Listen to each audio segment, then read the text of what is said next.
we talk about women leadership, but there's also, just on today's topic, we're specifically, setting a spotlight on millennial women. Does it mean that different women have different characteristic that has kind of put them in this kind of cohort, which kind of goes back to the saying where we're talking about,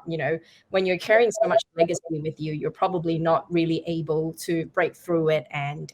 operate in a really good successful way. But then success is also really subjective, right? Would love to hear around the table how you define success in your own leadership style.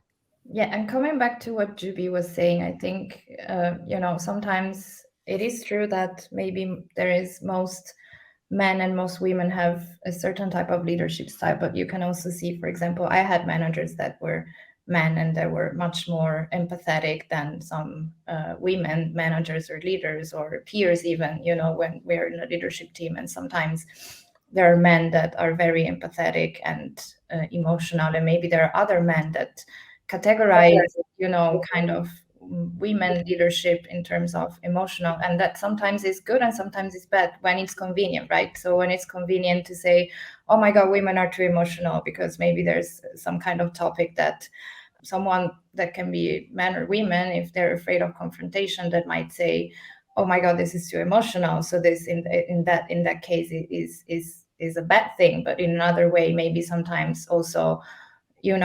people that are less empathetic, and they could be men or women, they will need someone more empathetic in that case, so to play a little bit of like good cop and bad cop situation. So in that case, okay, you're so emotional, so I will need you, to help me with this or that, especially in an HR role. We're so much into any kind of relationship between people in the teams. So I think that what is a key maybe to be a successful leader, and the advantage that we have as women is that maybe most of the times we had managers, or we've seen that the men leadership style, but we are also women, so we understand both. So a successful way is that we can tailor the kind of communication, and the kind of relationship that we build with different layers within the company or with different leaders, because maybe we should also understand that it takes maybe a bit more courage for some people to open up, or some people are empathetic but maybe they have a different way of showing it. Some people are not, and it's just the way it is, and maybe they can be good leaders as well, but maybe we need to help them. So maybe I would see a key of success, especially in a nature role, is really to be able, to see the good and the bad in every situation. And because we've been dealing, I think honestly, most of us have been dealing with mostly men in leadership position, because this is the reality of what is out there, and we can understand both and understand, how to be good leaders in every different situation. And being a millennial as well, sometimes if we're working for multinational companies and you're a millennial, but